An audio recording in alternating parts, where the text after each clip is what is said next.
Good morning everyone, কেমন আছো সবাই? নতুন একটা ভিডিওতে জানাই অনেক অনেক ওয়েলকাম, অনেক ভালোবাসা।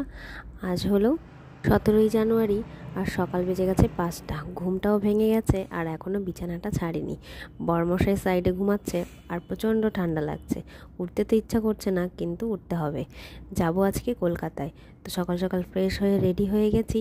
এখন বেজে গেছে ওই 5:30 মতো আর বেরিয়ে পড়বো এখন। ব্যাগপত্র নিয়ে নিয়েছি। একা যাচ্ছি, তাও আমার কাছে 3টে ব্যাগ।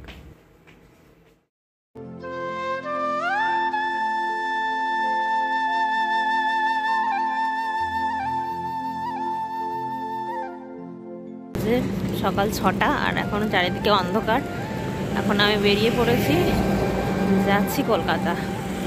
আর বাসে উঠবো, রাস্তার ওই পাশে যেতে হবে। ওই বাস থেকে বাসে উঠে যাবো। এবার আর ট্রেনে যাচ্ছি না, এবার ডাইরেক্ট বাসেই যাচ্ছি। তো চলো, একা জার্নি শুরু হলো। এবারের জার্নিটা একটু খটোমটো বেঁধে গেল সকালবেলাতেই। ঘরের সামনে থেকে ভেবেছিলাম বাসে উঠবো, কিন্তু সেটা আর হলো না। অটো করে বাস স্ট্যান্ডে এসে ওখান থেকে আমার বাসে উঠতে হলো। তো বাসে উঠে গেছি আর এখন বেজে গেছে 7:30। ভাবতে পারছো, সেই 6টা থেকে 7:30 মানে কতক্ষণ টাইম অপেক্ষা করেছি। তো বাসটা আস্তে আস্তে বহরমপুরে এসে বাসটা হয়ে গেল খারাপ। আর এই সময় আমার যা টেনশন হচ্ছিল কি আর বলবো তোমাদের। ভগবানের অশেষ কৃপায় বাসটা ঠিক হলো আর ঘন্টাখানেকের মধ্যেই আবার আমরা রওনা দিলাম। আর আমি যেহেতু একা ছিলাম, আমার তো একটু টেনশন হওয়াটাই স্বাভাবিক। আমি কিছুই চিনি না, কুকুরের ইচ্ছায় সব কিছু ঠিকঠাক হয়ে গেল আর টাইম মতো বাসটা ছেড়েও দিল। আর এবার আমি বাস জার্নি ফার্স্ট একা একা করছি দিনের বেলাতে, মানে সকালবেলায় রওনা দেবো আর বিকালে গিয়ে পৌঁছাবো। তো এবার রাত্রেবেলায় বরের সঙ্গে বাসে অনেক জার্নি করেছি আর ট্রেনে তো যাতায়াত করি বেশি, কিন্তু এবার একটু বাসে মনে হলো যাই, যাতে আমার কলকাতায় গিয়ে কষ্টটা কম হবে। তো যাই হোক, বাসে চড়তে চড়তে চলে এসেছি কৃষ্ণনগর। এখানে এসে হোটেল থেকে আমি দুপুরে ভাতও খেয়ে নিয়েছি। আর তারপর আবার কৃষ্ণনগর থেকে বাসটা ছেড়ে দিয়েছে। এখান থেকে তো বাসে যাচ্ছি, এখন কিন্তু বেজে গেছে ওই 4টে আর এখন আছে রানাঘাটে। তো এখান থেকে যেতে প্রচুর সময় লাগবে। আমি নামবো আওয়ালসিদ্ধিতে, ওখান থেকে আবার আমাকে বাস বা টোটো করে যেতে হবে হাবড়ায়। তো অনেকগুলো ব্রেক জার্নি রয়েছে আর যেতে যেতে আমার সন্ধ্যাও হয়ে যাবে। তো পরবর্তী যে ভিডিও ক্লিপগুলো আমি করিনি রাত্রেবেলা অন্ধকারের মধ্যে। আর বাস জার্নিটা খুব খারাপ কাটেনি, শুধু খারাপ যখন হয়ে গেছিলো তখন একটু টেনশন হচ্ছিল, না হলে খুব একটা অসুবিধা হয়নি। যেহেতু শীতকাল, অতটা কষ্ট হয়নি বাসে। তো চলো, আমি প্রায় সন্ধ্যা 7টা 7:30 নাগাদ বাড়িতে ঢুকেছিলাম। বাড়িতে চলে এসেছি আর এই যে বাড়িতে এসে সবাই তাকায় দিকে। বাড়িতে অনেক লোকজন, এদিকে কাকি,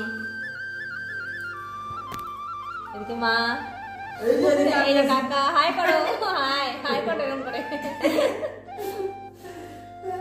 ওদিকে মাসি চা বানাচ্ছে। সবে বাড়ি পৌঁছালাম। বাড়িতে এসে ফ্রেশ হয়ে চাটা খেয়ে নিচ্ছি, মাসি চা বানিয়ে দিয়েছে। আর এদিকে মা দেখো পিঠের জোগাড় করেছে, আজকে পিঠে বানাচ্ছে। বাড়িতে আসতে না আসতেই মায়ের পিঠে বানানো শুরু হয়ে গেছে। দুধে ভেজানো পিঠে হবে আর লঙ্কা দিয়ে পেঁয়াজ দিয়ে ঝাল পিঠে হবে। তোমরা কারা কারা আছো যারা লঙ্কা পেঁয়াজ ধনেপাতা দিয়ে এরমভাবে ঝাল পিঠে খাও, একটু কমেন্ট করে জানিও তো। আমাদের তো ভীষণ ভালো লাগে। আর পিঠে হলে এইরকম ঝাল পিঠে হবেই, মানে সাজের পিঠে।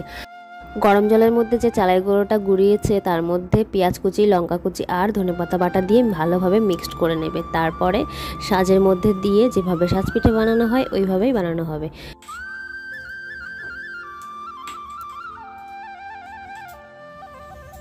মা এখন সাদা সাদা সাজের পিঠে বানিয়ে দিচ্ছে। এগুলো আমি ঘরে দিয়ে দেব। বৌদির মা বাবা এসেছে, তো তাদেরকে।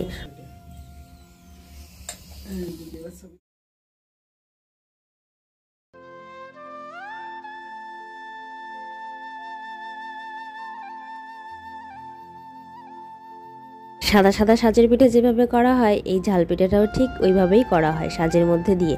আর এইভাবে পিঠে খেতে আমরা কিন্তু সবাই খুব পছন্দ করি। ঝাল ঝাল ভীষণ টেস্টি হয়।